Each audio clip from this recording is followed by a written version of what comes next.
On va commencer avec un grand témoin, donc prendre un peu de hauteur ou d'altitude intellectuelle. André Comte-Sponville, philosophe éminent, on va l'applaudir. Je vous en prie.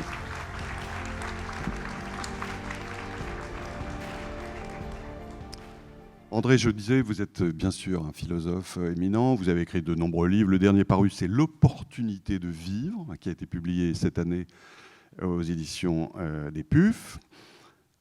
Premier thème, on va dialoguer un peu tous les deux sur le plateau et puis après, bien sûr, interagir avec les questions éventuelles de l'assistance. Premier thème, la générosité. C'est ça quand même qui rassemble les fondateurs qui sont devant vous. L'homme est réputé individualiste, au fond, hein, égoïste. Qu'est-ce qui fait qu'il peut être généreux et consentir à se départir d'une part de lui-même pour l'autre? Qu'est-ce que ça satisfait en lui? Bien, merci. Bonjour à tous. Oui, l'homme est égoïste. Je crois que c'est de là qu'il faut partir. Vous savez ce que disait joliment Pierre Desproges lors d'un spectacle? Jésus nous dit « Aime ton prochain comme toi-même ». Personnellement, disait Desproges, je préfère moi-même. On en est tous là. Ça n'annule pas le commandement évangélique. C'est au contraire, parce que nous préférons nous-mêmes, qu'on nous rappelle cette exigence de devoir aimer aussi le prochain. Alors la générosité, essayons d'abord de définir le concept. C'est quoi la générosité? C'est la vertu du don. Vertu qui consiste à donner, à condition que ce don soit désintéressé. Si vous faites un cadeau à quelqu'un dans l'espoir d'obtenir ses faveurs, ce n'est pas de la générosité, c'est un calcul égoïste. Donc c'est la vertu du don désintéressé, et je dirais du don facile, plaisant, joyeux. Pour prendre acte d'une remarque d'Aristote, qui disait que celui qui donne sans plaisir n'est pas généreux. C'est un avare qui se force. Voilà, donc la générosité, c'est la vertu du don désintéressé, facile, agréable, joyeux. Et c'est pour ça qu'on dit que l'amour est généreux, évidemment. Parce que quand on aime, non seulement on donne, mais on a plaisir à donner. Alors c'est pour ça qu'à la limite, l'amour pourrait suffire. La philanthropie ne figure pas dans mon traité des vertus, mais l'amour, il figure. Et au fond, philanthropie, c'est l'amour de l'humanité.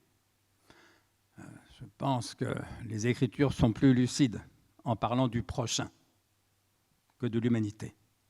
L'humanité étant une abstraction, c'est facile à aimer une abstraction. Oui. Le prochain étant singulièrement concret et assez souvent désagréablement concret. C'est bien plus difficile à aimer. Oui.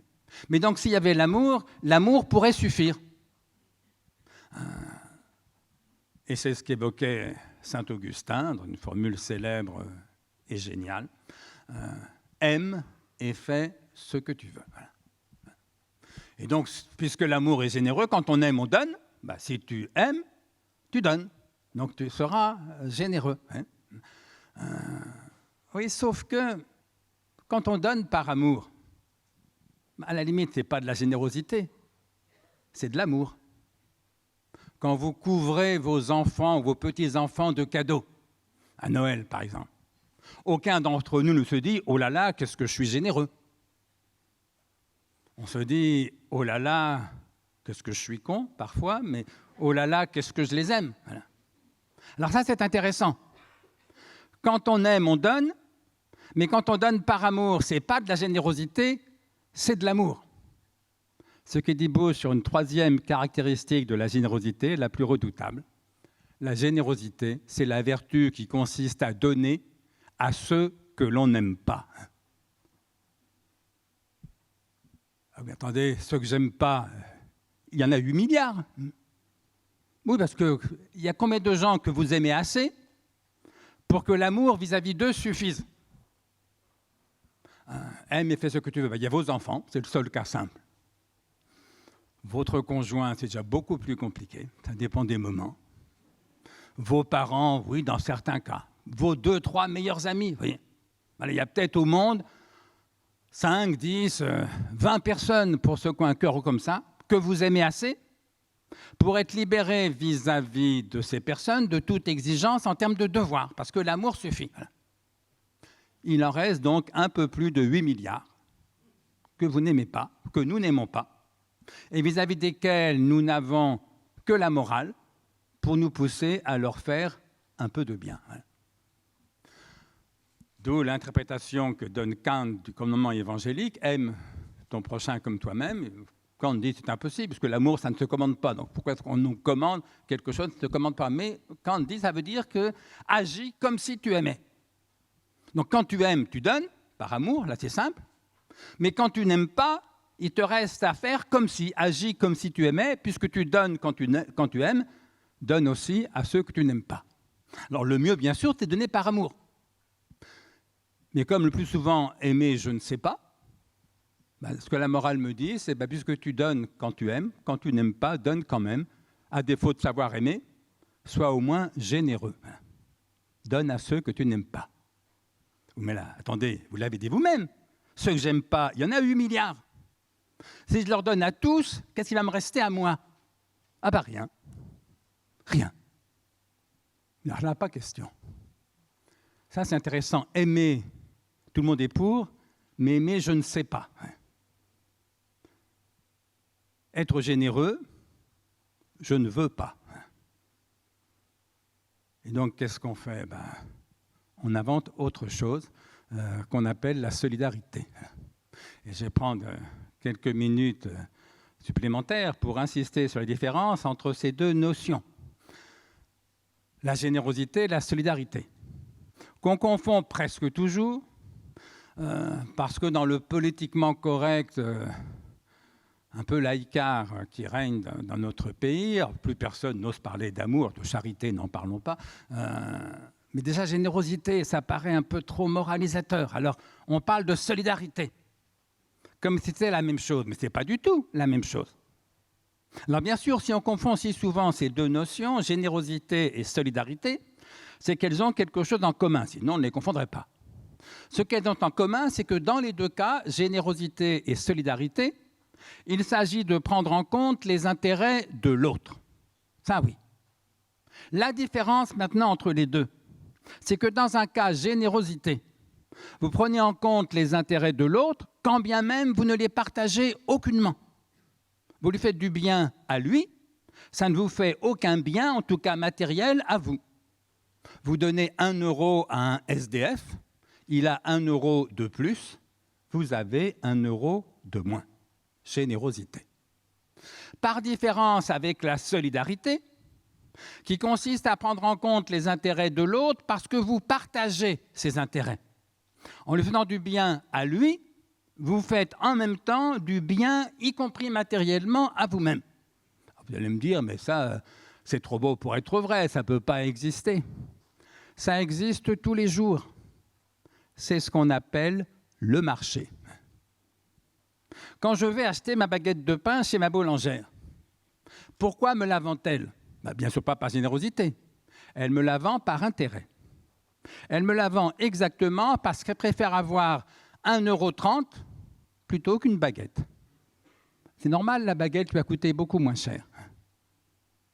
Pourquoi est-ce que je lui achète sa baguette? Bien sûr pas par générosité. Je la lui achète par intérêt. Je la lui achète exactement parce que je préfère avoir une baguette plutôt qu'1,30 €. C'est normal puisque j'ai faim, je ne vais pas manger des euros et des centimes. Et puisque la baguette, si je vais la fabriquer moi-même, me coûterait tant de travail compris, investissement compris, beaucoup plus cher et serait sans doute beaucoup moins bonne. Donc, elle me la vend par intérêt. Je la lui achète par intérêt. Si je comptais sur sa générosité pour avoir du pain, je mourrais de faim. Si elle comptait sur ma générosité pour gagner de l'argent, elle serait ruinée. Si nous comptons chacun sur l'intérêt de l'autre, on fait d'excellentes affaires, je mange un excellent pain, elle gagne très bien sa vie et on se sourit gentiment tous les matins.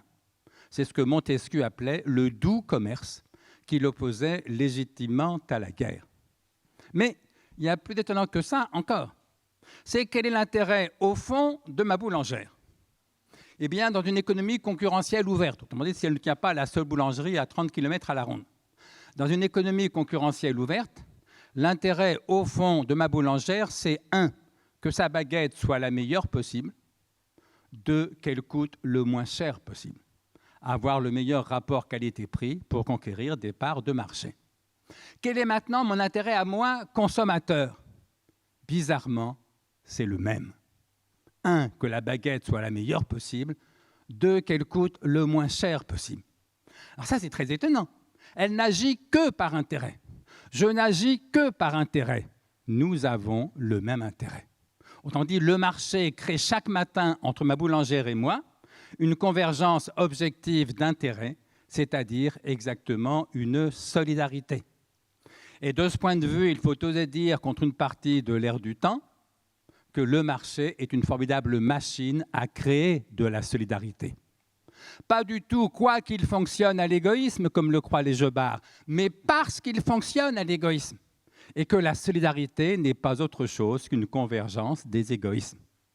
Autrement dit, la solidarité, ce n'est pas le contraire de l'égoïsme, comme le croient certains de vos confrères journalistes. Non, la solidarité, ce n'est pas le contraire de l'égoïsme, c'est sa régulation socialement efficace. Il s'agit d'être égoïstes ensemble et intelligemment, plutôt que bêtement et les uns contre les autres. Alors, moralement, qu'est-ce qui vaut mieux? La générosité ou la solidarité? Bien sûr, la générosité vaut beaucoup mieux, puisqu'elle est désintéressée, ce que la solidarité, par définition, n'est jamais, puisqu'elle est une convergence objective d'intérêts. Oui, moralement, la générosité vaut mieux. C'est pourquoi j'ai plus d'admiration pour les donateurs qui sont parmi vous que pour les commerçants qui agissent honnêtement et légitimement par intérêt. Oui, la générosité, moralement, vaut mieux. Mais socialement, économiquement, politiquement, historiquement, qu'est-ce qui est le plus efficace? Mais bien sûr, c'est la solidarité. Si on avait compté sur la générosité des plus riches pour que les plus pauvres puissent se soigner, la plupart des pauvres seraient morts sans soins. On n'a pas compté sur la générosité des plus riches.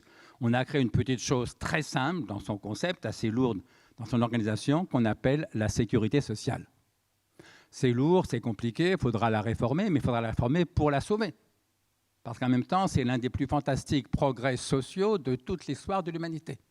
Or, personne ne cotise à la Sécu par générosité, tous par intérêt. Même s'il faut, merci l'URSSAF, que quelques contrôles bien faits nous poussent à penser que c'est bien notre intérêt que de cotiser à la Sécu. Personne ne prend une assurance par générosité, tous par intérêt. Personne ne paye ses impôts par générosité, tous par intérêt. Même s'il faut, merci monsieur le percepteur, que quelques contrôles bien faits nous poussent à penser que c'est bien notre intérêt que de payer nos impôts. Personne ou presque personne ne se syndique par générosité, presque tous par intérêt. Et pourtant, la Sécu, les impôts, les assurances, les syndicats ont fait beaucoup plus pour la justice et la protection des plus faibles que le peu de générosité dont nous sommes parfois capables. Moralement, la générosité vaut mieux. Socialement, politiquement, économiquement, la solidarité est beaucoup plus efficace. Et c'est pourquoi la philanthropie ne saurait tenir lieu de politique. Merci André.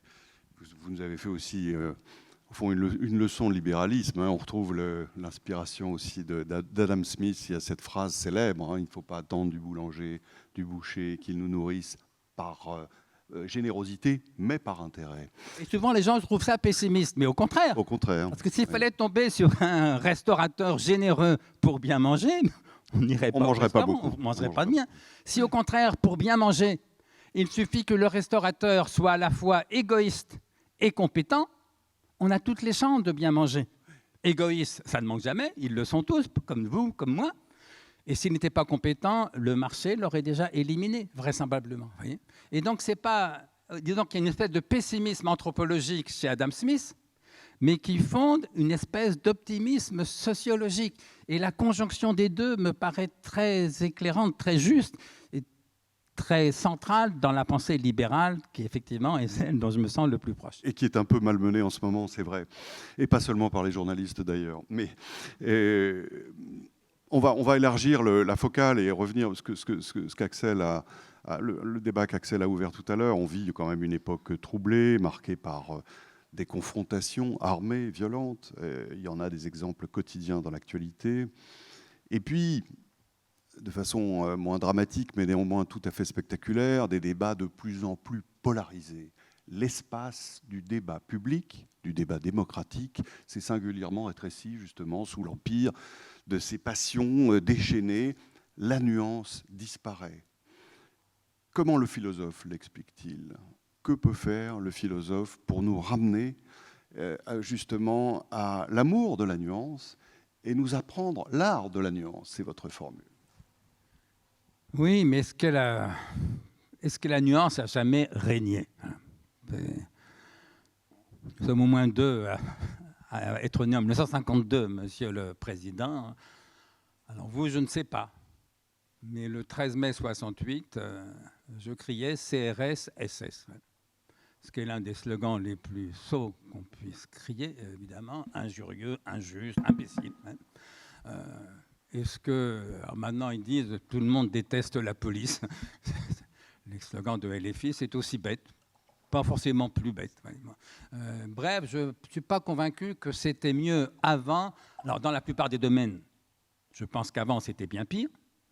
Mais dans celui-ci, j'accorde qu'on ne vit pas une époque très, très agréable, mais je ne suis pas convaincu que pour autant c'était mieux avant. Moi, ce qui me frappe de ce point de vue, et qui m'afflige un peu, c'est que nous sommes quelques-uns, je pense, dans cette salle, à avoir voté pour Macron lors de sa première élection, avec la volonté justement de sortir des affrontements binaires, stupides, la droite contre la gauche, pour retrouver de la nuance. Et deux mandats plus tard, ou un et demi mandat plus tard, nous constatons que bien loin que ça a apaisé le débat, ça l'a plutôt durci. Ça m'afflige, ça me désole, mais quand j'essaye de comprendre ce qui s'est passé, alors il y a eu des maladresses, y compris de Macron bien sûr, et de ses différents gouvernements, mais j'ai relu récemment un entretien de mon très regretté ami Zvetan Todorov, qui est mort il y a 5-6 ans maintenant, qui est un intellectuel très brillant, extrêmement modéré, d'autant plus qu'il venait de la Bulgarie communiste, donc il était bien placé pour se méfier de toute radicalité. Et lors d'un débat pour le magazine Philosophie Magazine avec François Bayrou,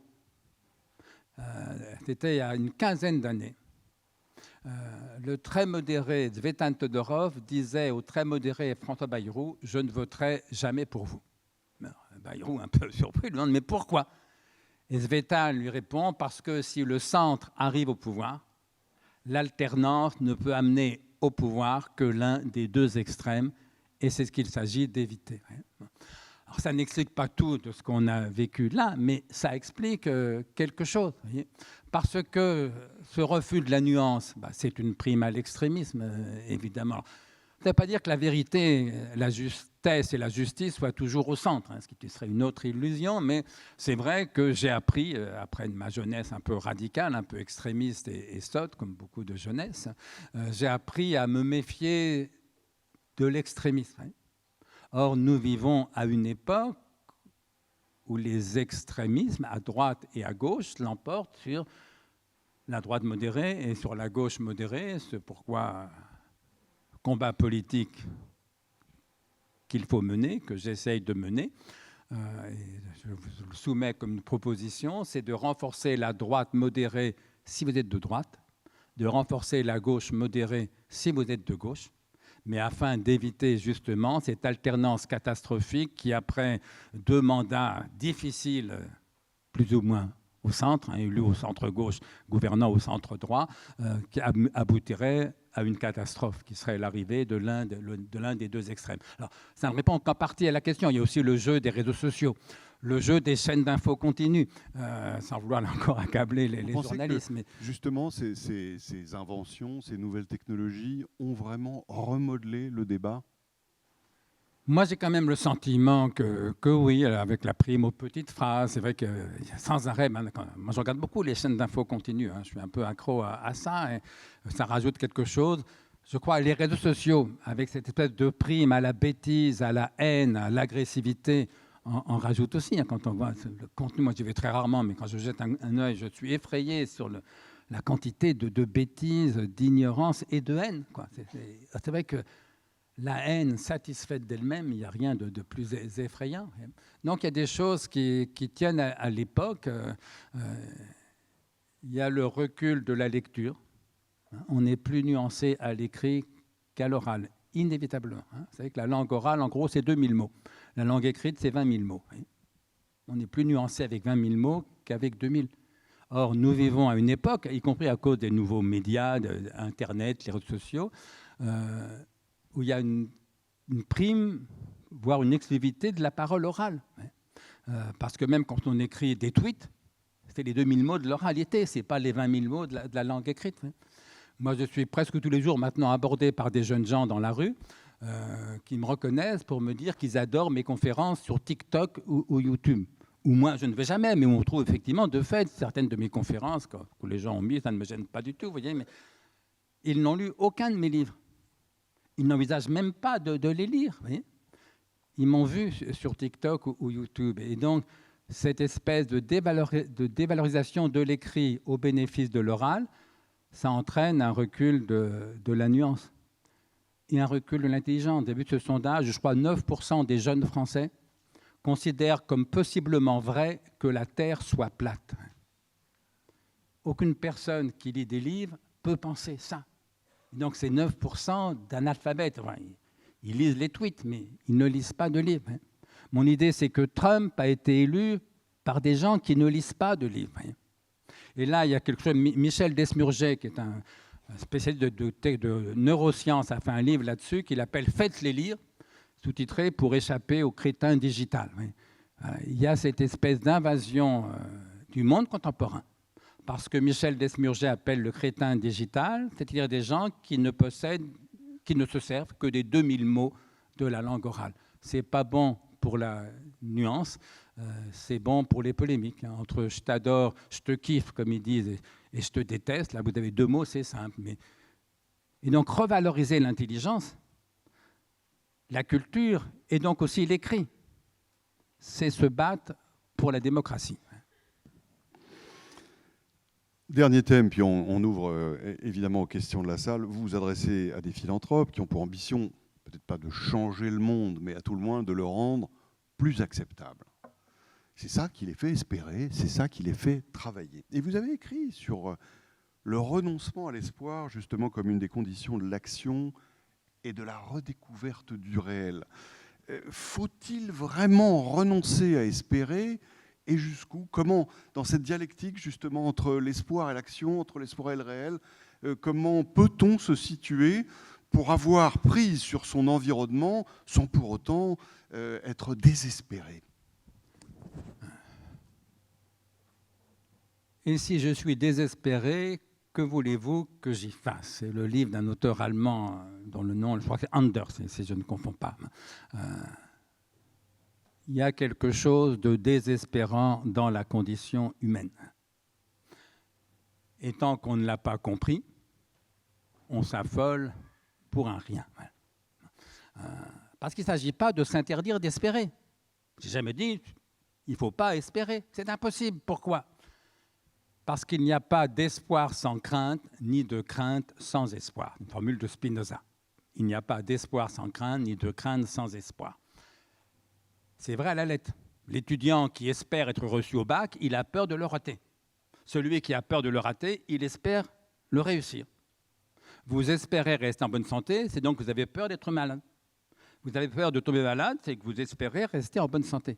Donc il ne s'agit pas de s'interdire d'espérer, puisque dès lors qu'il n'y a pas de crainte sans espoir et que nous sommes tous pleins de peur, nous sommes tous pleins d'espoir. Voilà.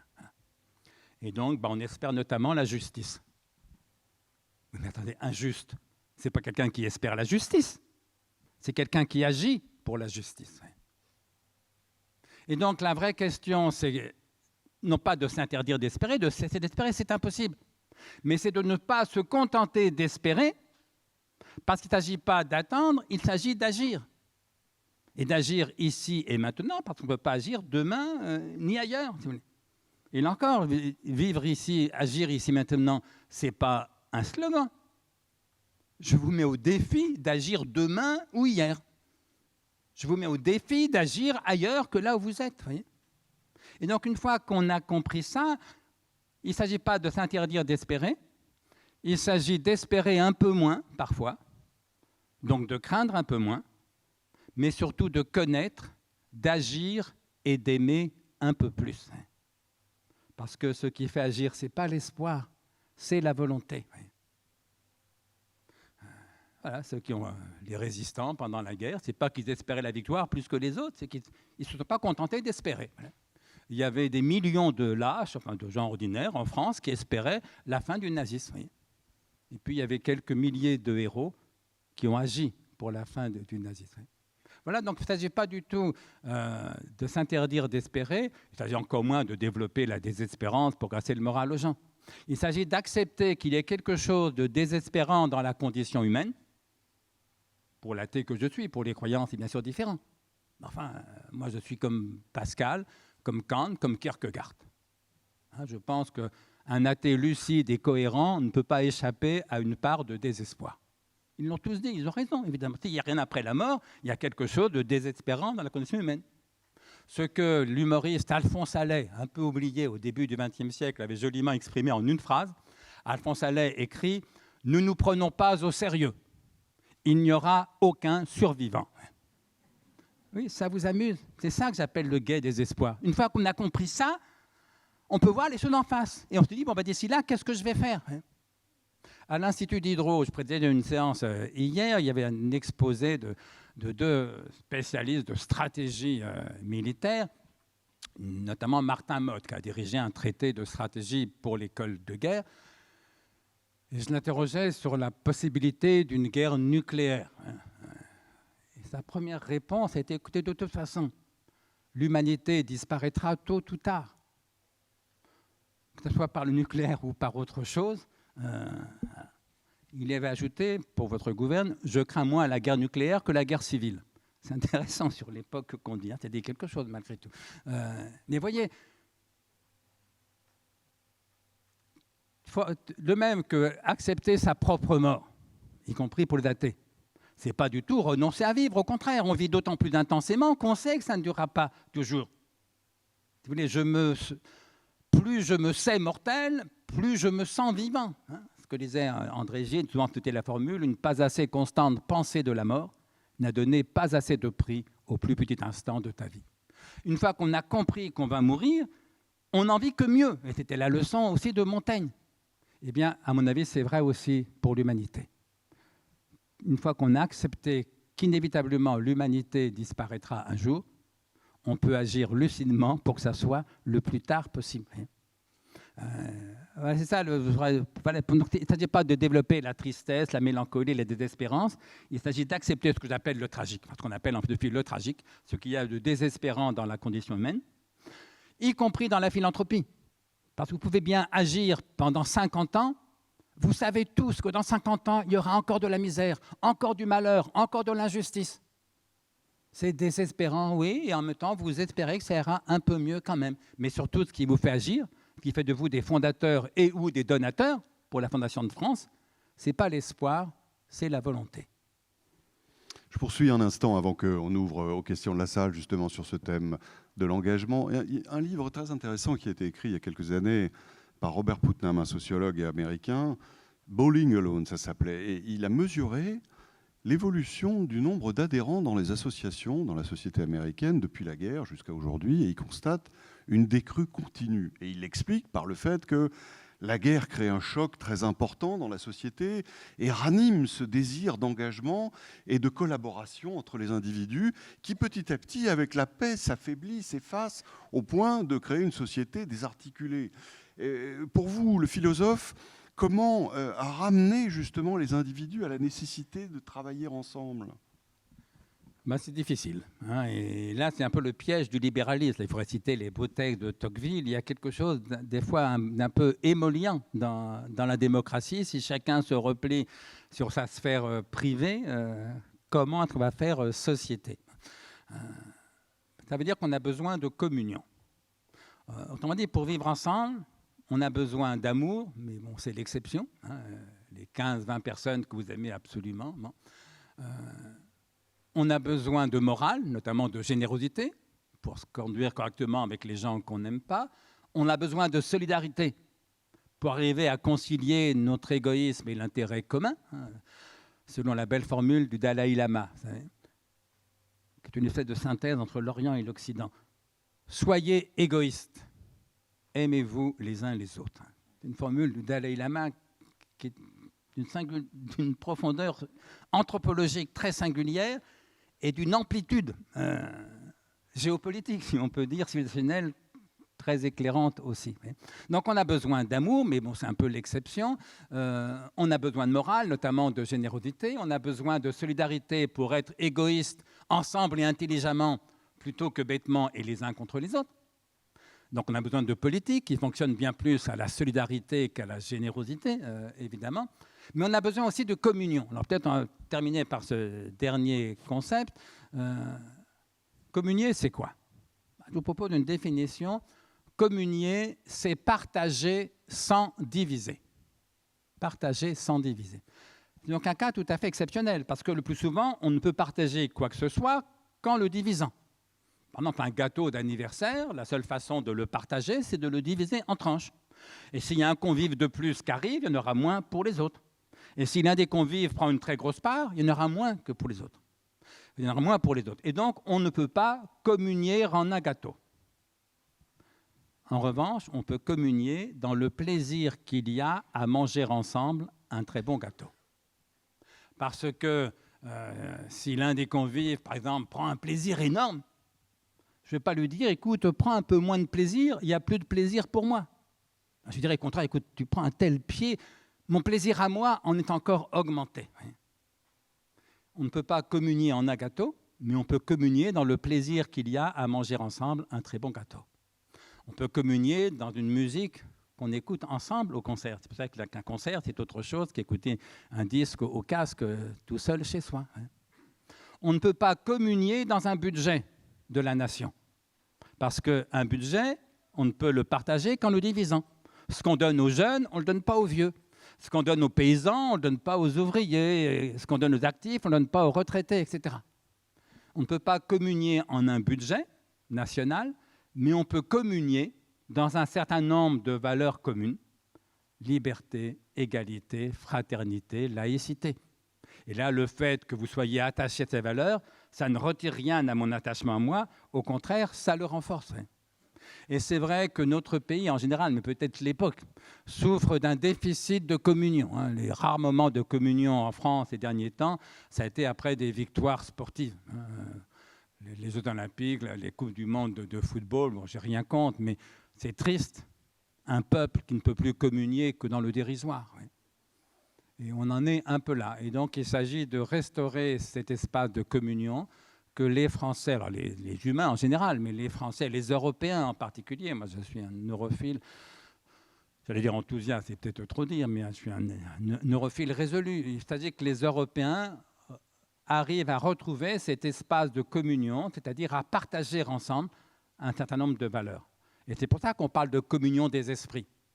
Parce que partager sans diviser, il n'y a que les esprits qui peuvent le faire. Un gâteau, un budget, si on veut le partager, il faut le diviser.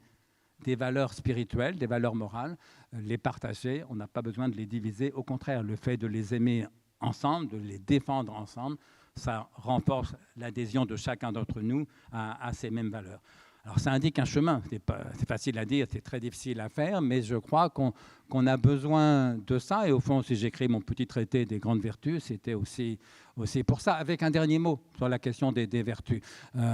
Souvent, les gens me demandent, on avait prévu ça avec François, puis on arrive au bout, mais on va vous laisser la parole. Mais souvent, les gens me demandent, mais alors, quelle valeur? Autour de quelle valeur communier? Voilà. Quelle valeur? La réponse est très simple. Vous voulez savoir quelle valeur? Vous avez un seul choix. Soit les valeurs que vous avez reçues, soit les valeurs que vous avez inventées. Que ceux qui ont inventé une valeur lèvent la main. Vous n'avez donc aucun choix. c'est forcément les valeurs que nous avons reçues. Il ne s'agit pas d'inventer de nouvelles valeurs, tarte à la crème absurde. Il ne s'agit pas d'inventer de nouvelles valeurs, il s'agit d'inventer ou de réinventer une nouvelle fidélité aux valeurs le plus souvent fort anciennes que nous avons reçues et que donc nous avons à charge de transmettre. Parce que la seule façon d'être vraiment fidèle à ce qu'on a reçu, c'est évidemment de le transmettre. Merci André. Peut-être y a-t-il des questions ?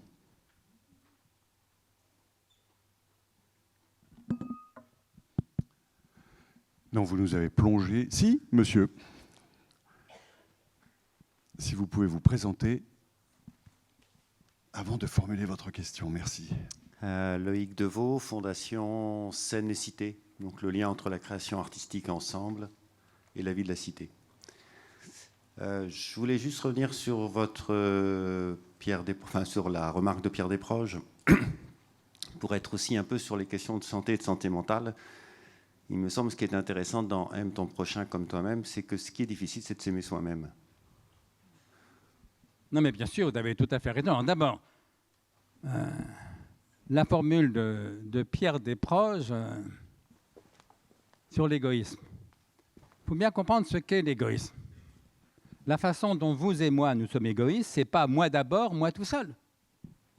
C'est mes enfants d'abord, pour tous ceux qui ont des enfants. Mes enfants d'abord, ma femme et moi ensuite, les autres, on verra s'il reste quelque chose. C'est très important de comprendre ça, notamment pour les fondations qui sont les vôtres. Parce que si je n'avais pas d'enfants, tout ce dont je n'ai pas besoin pour moi, je pourrais le donner. Hein, et je donnerais bien plus aux différentes fondations humanitaires que je ne donne. Parce que j'ai largement de quoi vivre, moi, jusqu'à la mort maintenant. Hein. Oui, mais tout ce que je donne, je le prends à mes enfants. Hein. Autrement dit, l'égoïsme vrai, ce n'est pas moi d'abord, moi tout seul, c'est mes enfants d'abord. C'est ce que j'appelle l'égoïsme dilaté à la taille de la famille. Et c'est pour ça que c'est tellement fort. Enfin, si nous n'avions pas, tout le monde n'a pas d'enfants dans cette salle, mais pour ceux qui ont des enfants, ils comprendront bien ce que je veux dire. Si nous n'avions pas d'enfants, nous serions en vérité beaucoup moins égoïstes de lors que nos besoins personnels sont à peu près satisfaits. Mais nous avons des enfants. Et donc, l'amour parental, paradoxalement, renforce en vérité l'égoïsme. C'est un égoïsme élargi à la taille de la famille. Quant à la deuxième remarque, vous avez tout à fait raison. Vous savez, moi, quand j'étais jeune, mais bon, très jeune, c'est mon excuse, mais j'avais cru réfuter Blaise Pascal. Il y a bien longtemps que j'ai renoncé à ce genre de prétention, mais Blaise Pascal écrit quelque part « Le moi est haïssable ». Et je me disais, dans ma petite tête de lycéen, j'imagine, mais à l'époque catholique, Pascal, il se trompe. Parce puisqu'il faut aimer son prochain comme soi-même, si je déteste le prochain, je vais me détester moi-même. Et donc, c'est le contraire de ce que dit l'Évangile. Et bien sûr, c'est que je n'avais pas compris ce que dit Blaise Pascal. Quand il dit que le moi est haïssable, ça ne veut pas dire qu'il faut se haïr soi-même. Ça veut dire qu'il faut haïr en soi l'égoïsme, précisément. Ce qu'il appelle le moi, en vérité, c'est l'égoïsme. Et Pascal écrit « Il y a un amour qu'on se doit à soi-même. » 2 points. C'est un amour de charité. Ça, c'est génial. C'est génial, et c'est ce qu'a compris Simone Veil, quoiqu'elle ne cite pas Blaise Pascal. L'immense Simone Veil, la philosophe, hein, pas la femme politique, écrit quelque part formidablement « Aimer son prochain comme soi-même, ça suppose d'abord s'aimer soi-même comme un prochain. » C'est-à-dire comme n'importe qui. Ça tombe bien, c'est exactement ce que vous êtes, ce que je suis. Oui. Et c'est là où le commandement évangélique, c'est un athée qui vous parle, mais on a le droit d'être athée et d'essayer de comprendre. Hein. Puis en gros, ça fait partie des textes fondateurs, y compris de notre civilisation. Le commandement évangélique, aime ton prochain comme toi-même, est absurde. Si on croit que Jésus nous demande d'aimer n'importe qui, du même amour absolu, passionnel, catif, aveugle, qu'on a les uns chacun pour soi. Névrotique souvent, bien sûr. Voilà. Et donc, il ne s'agit pas d'aimer son prochain comme on s'aime soi-même. Il s'agit de s'aimer soi-même comme on aime son prochain. Vous êtes n'importe qui. Ben voilà. Aimez-vous comme n'importe qui et vous pourrez aimer n'importe qui comme vous-même. Ce que m'avait dit une amie psychiatre un jour, elle m'avait dit « Les gens ne savent pas s'aimer eux-mêmes. Ils sont beaucoup trop narcissiques pour ça. Tant que je m'aime comme personne, comment voulez-vous que j'aime quiconque comme moi-même ?» si inversement, je m'aimais comme je suis, c'est-à-dire en gros comme n'importe qui, alors je pourrais envisager peut-être d'aimer n'importe qui comme moi-même. Donc oui, bien sûr, il faut s'aimer soi-même, mais ça n'invalide pas le constat d'égoïsme de Pierre Desproges, qui encore une fois est renforcé, et ça il faut bien le comprendre, par notre égoïsme familial. S'il n'y avait que nous, ça ne serait pas si grave. Mais il y a nos enfants. Voilà. Peut-être encore une question. Oui, monsieur. Merci beaucoup. François Pacman, Fondation Charles Oulmont. Vous avez parlé du marché comme un lieu d'expression de la solidarité. Je suis sensible à ce qu'on appelle les imperfections de marché, qui correspondent parfois au fait qu'effectivement, ce qui justifie l'intérêt de chacune des deux parties sont des choses qui ne sont pas rémunérées. Et il me semble que le sens de beaucoup de nos fondations consiste à rémunérer des choses qui ne le sont pas. Alors reste ce qui nous réunit aujourd'hui, c'est-à-dire agréger cela dans un certain sens de l'intérêt général. Alors ça, c'est là que ça devient difficile. Et comment vous percevriez ce moment d'intégrer des choses qui ne sont pas rémunérées par le marché à partir de ce que chacun, de façon dispersée, voit comme un intérêt supérieur par-delà ce qui nous réunit dans le marché? Ben oui, c'est la difficulté. Alors, c'est pourquoi existent vos fondations. Je dirais plus généralement, c'est pour ça qu'on a inventé l'État, finalement, aussi bien. Hein, parce que le marché, c'est formidable pour créer de la richesse. On est plusieurs ici à le penser. Sauf que la richesse n'a jamais suffi à faire une civilisation. La richesse n'a jamais suffi même à faire une société qui soit humainement acceptable. Parce qu'il y a tout ce qui est en dehors du marché, tout ce qui n'est pas à vendre, tout ce qui n'est pas rémunéré, etc. Et c'est pour ça qu'on a besoin de politique. Alors ça pose la question de l'intérêt général, on en avait parlé dans notre entretien. Et on va l'évoquer dans la table ronde qui suit, bien sûr. Voilà. Mais mon idée quand même, c'est que l'intérêt général, comment dire, est à notre charge à tous. Mais en tant que peuple, et donc à la charge de l'État. Parce que personne n'a le droit de parler au nom du peuple. Au fond, c'est l'une des caractéristiques du populisme. Un populiste, c'est quelqu'un qui prétend parler au nom du peuple. Mais de quel droit? Il n'est pas plus le peuple que moi, si vous voulez. Et donc, seul le peuple a le droit de parler au nom du peuple. Directement, référendum, ou par ses représentants au Parlement. Et donc, ce sont nos élus. Non, non, c'est nous tous, en tant que citoyens, mais le plus souvent par la médiation de nos élus, qui sommes porteurs de l'intérêt général. Et attention de ne pas laisser croire que la générosité pourrait suffire, qu'on pousse les gens à donner à vos fondations en faisant que ça réduit en partie leurs impôts. J'ai rien contre. Il faut calculer l'efficacité et le coût de la mesure. Ça ne me choque pas moralement. Vous voyez, mais ne laissons pas croire un instant que des fondations privées, aussi admirables fussent-elles, pourraient remplacer l'État, c'est-à-dire notre capacité à agir ensemble, malgré nos désaccords. Et au fond, ce qu'on appelle la démocratie, c'est ça, c'est prendre une décision, tous ensemble, qui vaut pour tous, quand bien même on n'a pas tous voté pour la même chose. Et donc, mon idée, c'est que la morale, c'est très important, la générosité, c'est formidable, mais le maillon faible de notre société, à mon sens, ce n'est pas la morale. Nous vivons dans l'époque la plus morale que l'humanité ait jamais connue. On n'a jamais autant combattu le racisme qu'aujourd'hui. On n'a jamais autant défendu les minorités sexuelles, par exemple, qu'aujourd'hui. On n'a jamais autant défendu les droits des femmes, l'émancipation des femmes qu'aujourd'hui. Nous vivons à l'époque la plus morale de toutes les, ou la moins immorale de toute l'histoire de l'humanité, et dans l'un des pays les plus moraux de toute l'humanité. Le maillon faible, ce n'est pas la morale, c'est la politique. Et plus on est lucide sur la faiblesse de la morale, d'où la formule de Desproges que je citais, et sur la puissance de l'économie, plus on est exigeant sur la politique.